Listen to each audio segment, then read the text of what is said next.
the moment that you use your intent, your inhale, your breath to pull yourself into your divine line, river of light, front of spine, soul rider, you immediately gain access to what I call your higher self or your energetic self.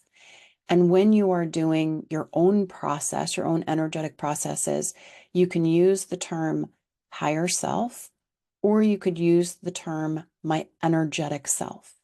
Your body is physical, but it also has energy fields. And so we refer to the body using its higher self, energetic self.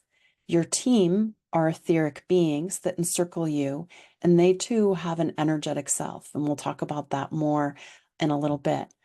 But coming back to you, soul rider, the moment you pull yourself into your divine line, river of light that flows up and down the front of the spine, you gain access to your higher self, which is why before you do an energetic protocol, step one is create safety by being encircled by beings of love and light. Step two is use the inhale, the intent, the imagination to pull yourself into your divine line. If you try to do an energetic protocol and you're not in your divine line, you're not holding your awareness, your intent in your divine line, you don't have access to your higher self.